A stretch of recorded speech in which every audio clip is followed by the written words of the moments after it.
اے کربلا اے کربلا اے کربلا اے کربلا اے کربلا اے کربلا اے کربلا. صلو علی الحبیب صلی اللہ تعالی علی محمد صلی اللہ علیہ وسلم. میٹھے میٹھے اسلامی بھائیوں، اس وقت ہم کربلا شریف کے لیے روانہ ہوئے ہیں بغداد معلیٰ سے. اب بغداد کی فضاؤں کو یوں سمجھیے الوداع ہم کر رہے ہیں اور کربلا شریف کی طرف جا رہے ہیں. راستے میں مسیب ایک علاقہ ہے جہاں حضرت مسلم بن عقیل رضی اللہ تعالیٰ عنہ کے دونوں شہزادوں کے مزارات ہیں. ہم کوشش کریں گے کہ راستے میں ہی رکتے ہوئے جائیں اور وہاں پر حاضری بھی دیں اور آپ کو ان مظلوموں کے واقعات سنائیں کہ کیسے چھوٹی عمر میں انہیں شہید کیا گیا اور کیوں شہید کیا گیا. تو انشاءاللہ وہ بھی آپ کو بتائیں گے. اور ایک اور نیت بھی ہے کہ ابھی راستے میں ہم دریائے دجلہ کے کنارے کچھ دیر کے لیے رکیں. یہ وہی دریا ہے جس کو کئی اولیاء کرام سے نسبت ہے. ہم کل جب حضرت حذیفہ بن یمان اور حضرت عبداللہ بن جابر کے روضے پر گئے تھے تب بھی پتہ چلا کہ ان کے مزارات بھی دریائے دجلہ کے کنارے تھے. تو میں نے دیکھا کہ کئی اولیاء کرام جو بغداد سے تعلق رکھتے ہیں ان کا دریائے دجلہ سے کافی کنیکشن تھا، کیونکہ دریا تھا بغداد میں. کوئی پانی یوں سمجھیے استعمال کرنے کے لیے تشریف لاتے رہے، کچھ نے دریا کے اوپر سے چل کر دریا پار کیا. تو بہت ساری کرامات اس دریا سے منسوب ہیں. اور بالخصوص غوث پاک رضی اللہ تعالیٰ عنہ نے جو 12 سالہ پرانی ڈوبی ہوئی کشتی کو تیرایا تھا وہ بھی دریائے دجلہ ہی تھا. تو اگر ممکن ہوا تو اس کی بھی کچھ ریکارڈنگ کر کے آپ کو دکھائیں گے انشاءاللہ. صلو علی الحبیب صلی اللہ تعالی علی محمد صلی اللہ علیہ وسلم. یہ مقامات مقدسہ،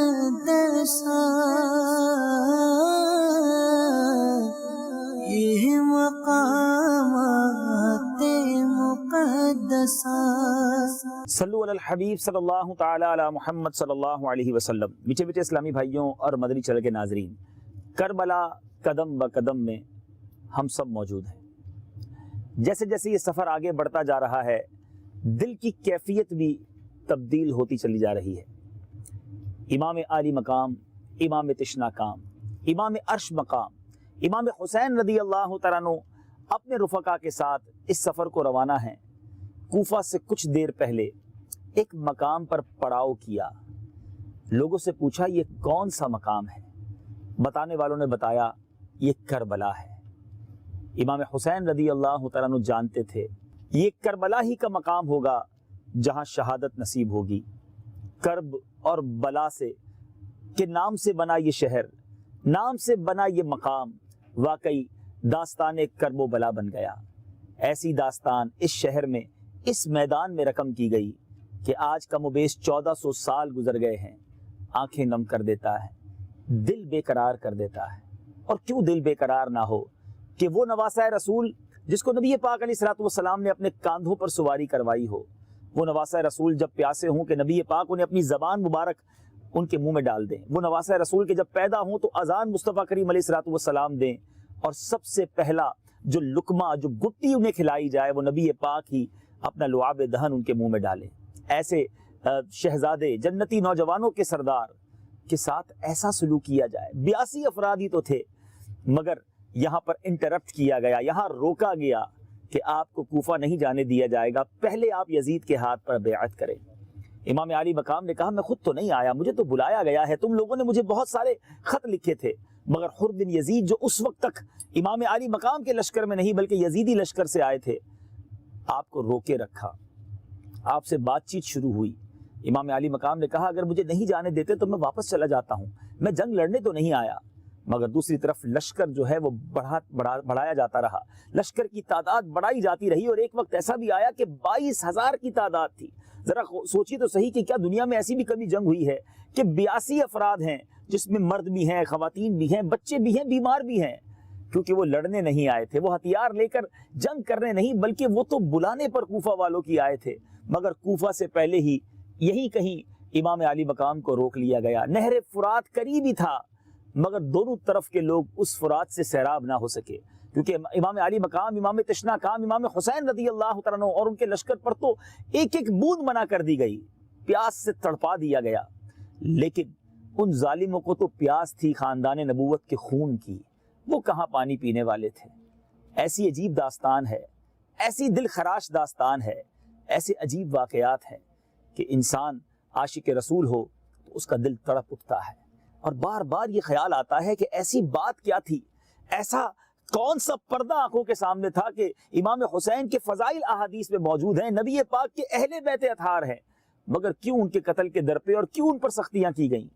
تو جواب یہی ملتا ہے کہ کہیں اقتدار کا نشہ تھا، کہیں مال کا نشہ تھا، کہیں لالچ تھی۔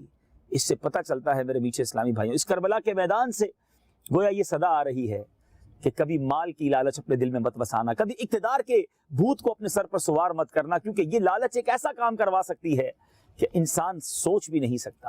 آپ کو کربلا کے اس یوں سمجھیے کہ افسوسناک شہر، یہ وہ شہر جو آج بھی خاندان نبوت کی اس یاد کو ہمیں تازہ کر رہا ہے، اس شہر کا کچھ منظر دکھاتے ہیں۔ دن کا منظر بھی آپ اسکرین پر دیکھ لیجئے اور اب رات کا منظر بھی دیکھ لیجئے۔ یہاں سے آپ جو منظر دیکھ رہے ہیں، پہلا روضہ حضرت عباس علمبردار رضی اللہ تعالیٰ عنہ، یہ وہ ہیں جو نبی پاک علیہ السلام کی آل کے ایک عظیم فرزند، امام عالی مقام امام حسین رضی اللہ تعالیٰ عنہ کے بھائی حضرت علی کرم اللہ تعالیٰ وجہ الکریم کے صاحبزادے۔ یاد رہے کہ بی بی فاطمہ رضی اللہ تعالیٰ عنہا کے شہزادوں میں حسنین کریمین ہیں، اور حضرت علی نے بی بی فاطمہ رضی اللہ تعالیٰ عنہا کے بعد جب دوسری شادی کی تو اس سے حضرت عباس رضی اللہ تعالیٰ عنہ پیدا ہوئے، اور حضرت عباس وہ عظیم شخصیت ہیں جنہیں علم بردار کہا جاتا ہے۔ آپ کو کربلا والوں کی جب لڑائی ہوئی تو پرچم جو ہے حضرت عباس کے ہاتھوں میں دیا گیا، مگر ان ظالموں نے انہیں بھی نہ چھوڑا، ایک ایک کر کے بازو بھی کاٹے اور آپ کو بھی شہید کر دیا گیا۔ آپ نے لڑائی میں کئی یزیدیوں کو قتل کیا، لیکن آخرکار یک بارگی حملہ کر کے آپ کو شہید کر دیا گیا۔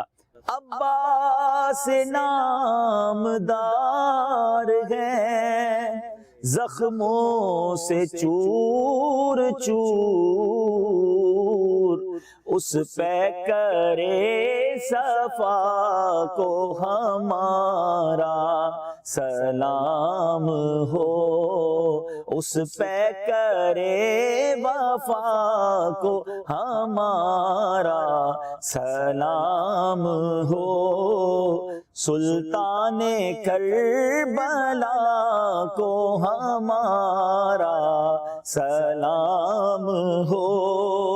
میٹھے میٹھے اسلامی بھائیوں، یہ محرم سن 61 سنہ ہجری کی دوسری تاریخ تھی جب امام حسین رضی اللہ تعالیٰ عنہ کربلا پہنچے تھے، اور آپ کو معلوم تھا کہ کربلا ہی وہ جگہ ہے جہاں اہل بیت رسالت کو راہ حق میں اپنے خون کی ندیاں بہانی ہوں گی۔ آپ کو انہی دنوں میں نبی پاک علیہ السلام کی زیارت ہوئی۔ جی ہاں، کربلا کے اس علاقے میں، اس میدان میں امام عالی مقام امام حسین رضی اللہ تعالیٰ عنہ کو نبی پاک کی خواب میں زیارت ہوئی۔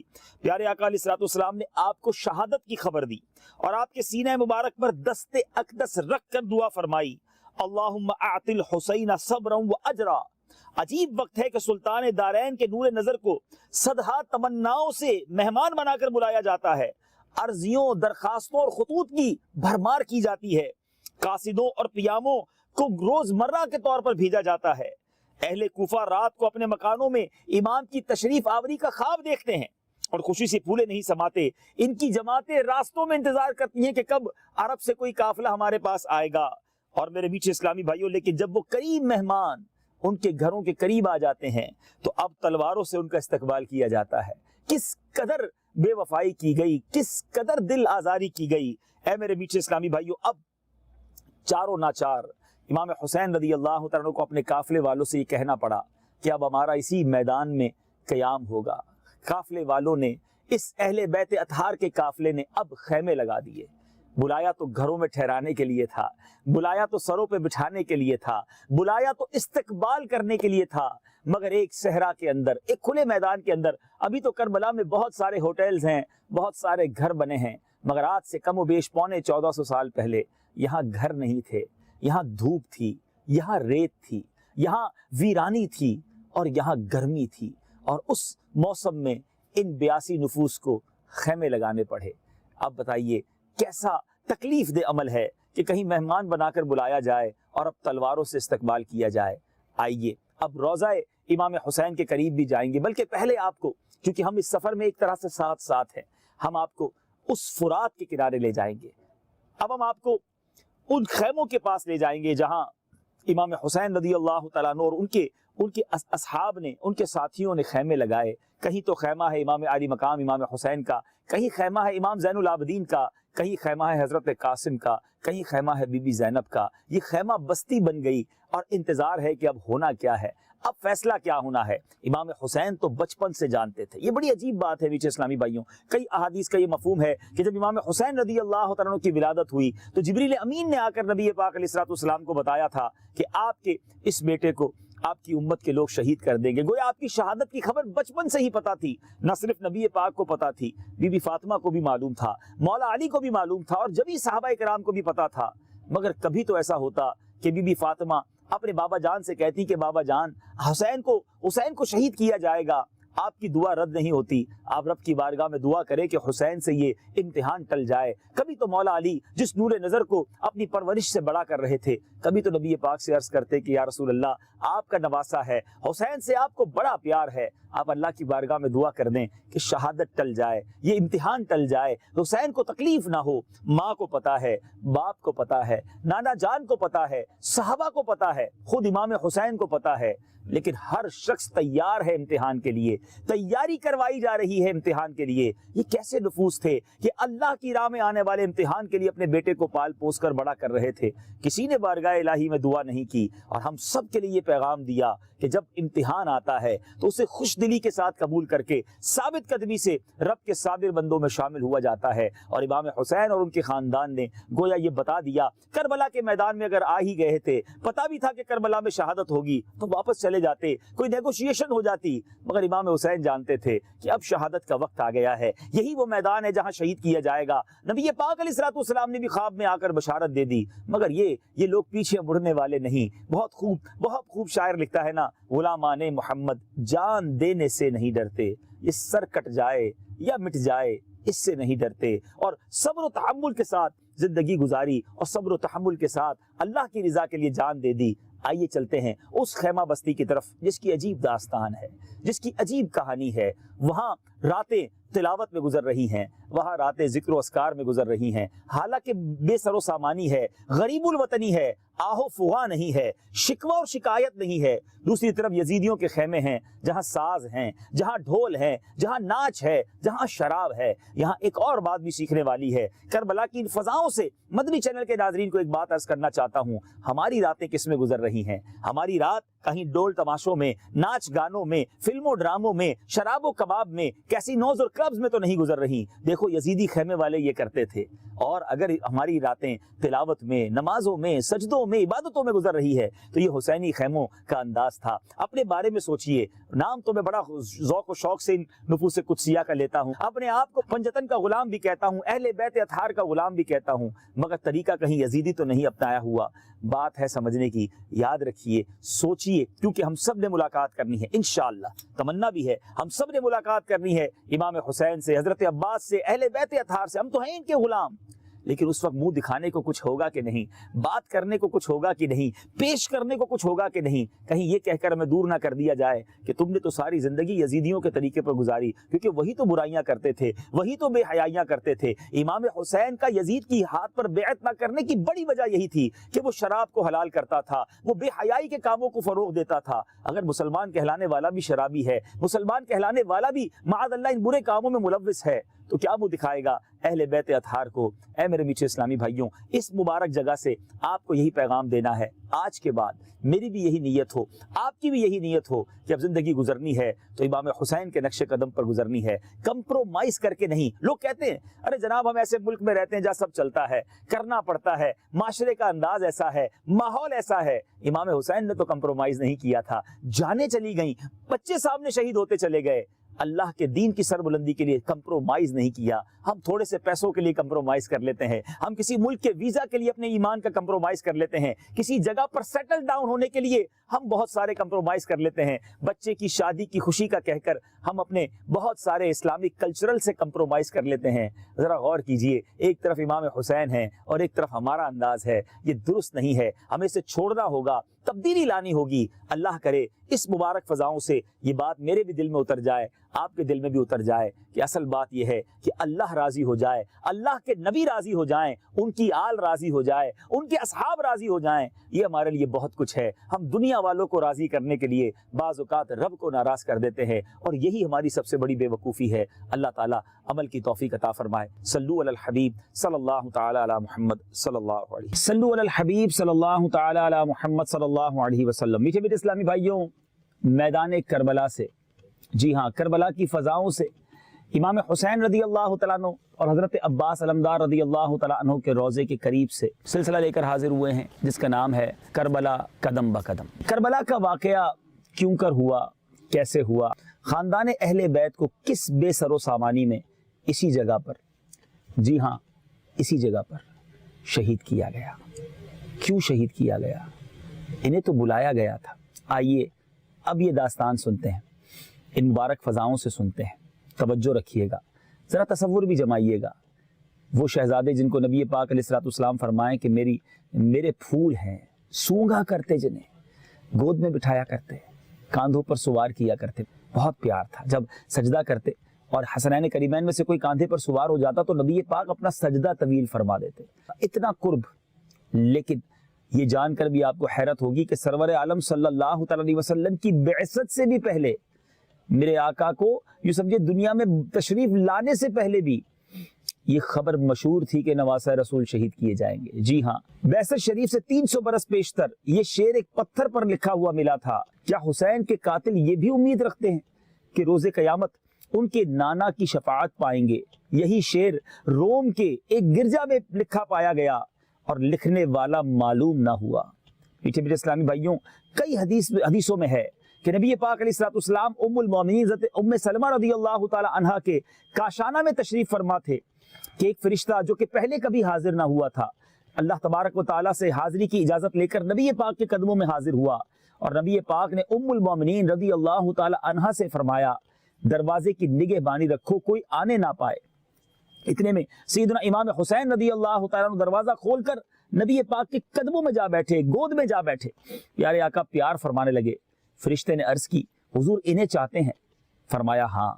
عرض کی وہ وقت قریب آتا ہے کہ حضور کی امت انہیں شہید کر دے گی، اور حضور چاہے تو وہ زمین حضور کو دکھا دوں جہاں یہ شہید کیے جائیں گے۔ پھر سرخ مٹی اور ایک روایت میں ہے کہ ریت، ایک میں ہے کنکریاں حاضر کی۔ نبی پاک نے سونگ کر فرمایا ریحو کربیوں و بلا، بے چینی اور بلا کی بو آتی ہے۔ پھر ام المومنین رضی اللہ تعالی عنہا کو وہ مٹی عطا ہوئی اور ارشاد فرمایا جب یہ مٹی سرخ ہو جائے، خون ہو جائے، تو جان لینا کہ حسین کو شہید کر دیا گیا۔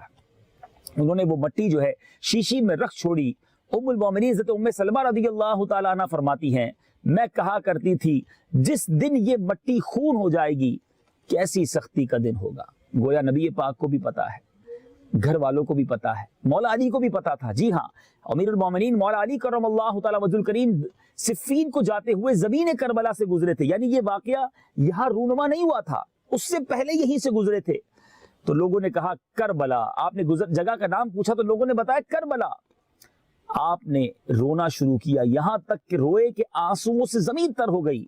پھر فرمایا کہ میں خدمت آقا علیہ السلام میں ایک بار حاضر تھا، حضور کو روتا پایا، میں نے سبب پوچھا، فرمایا ابھی ابھی جبرائیل گئے ہیں اور کہہ کر گئے ہیں کہ میرا بیٹا حسین فرات کے کنارے کربلا میں قتل کیا جائے گا۔ پھر جبرائیل نے وہاں کی مٹی مجھے سونگھائی تو مجھ سے ضبط نہ ہو سکا اور آنکھیں بہہ نکلی۔ اے میٹھے اسلامی بھائیوں ذرا غور تو کیجئے، سب کو پتا ہے کہ کربلا میں شہادت ہونی ہے، سب کو پتا ہے کہ امام حسین شہید کیے جائیں گے، مگر پھر بھی تیاری ہے، پھر بھی امتحان کے لیے تیار ہے۔ ماجرا کیا تھا؟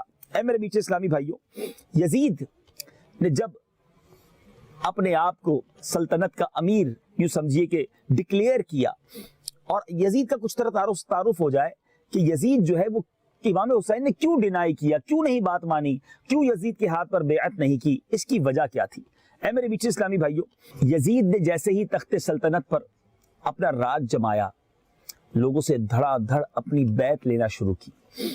اب کوفہ میں یزید موجود ہے اور وہ یہ چاہتا ہے کہ سبھی لوگ بیعت کریں، مگر اس کے ساتھیوں نے مشورہ دیا کہ جب تک امام حسین اور دیگر کبار صحابہ، بڑے صحابہ جو مدینہ منورہ میں اگر وہ بیعت نہ کریں گے تو تمہاری سلطنت کمپلیٹ نہیں ہوگی، تمہاری حکومت پوری نہیں ہو سکے گی۔ تو اب یزید کی بیعت لینے کے لیے حضرت امام علی مقام امام حسین کی خدمت میں اس نے مکتوب روانہ کیے۔ جب یزید کا عامل امام حسین کے پاس حاضر ہوا کہ آپ بھی یزید کی بیعت کریں، امام حسین کو اس کا فسق پتا تھا، اس کا ظلم پتا تھا، اس کی عادتیں پتا تھی، وہ شرابی اور بدکار اور برے اعمال کرنے والا شخص اور برے اعمال کو فروغ دینے والا تھا۔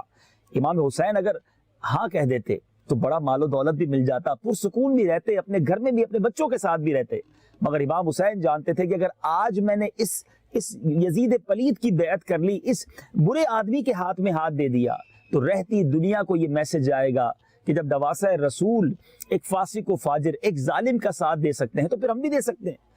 اللہ غنی، کتنی بڑی ذمہ داری تھی امام کے کاندھوں پر، اور آپ نے وہ ذمہ داری نبھائی۔ وہ کہتے ہیں نا شاعر، جس نے نانا کا وعدہ وفا کر دیا۔ جی ہاں، امام حسین رضی اللہ تعالیٰ عنہ نے اپنا سر تو کٹوا دیا مگر دین پر آنچ نہ آنے دی۔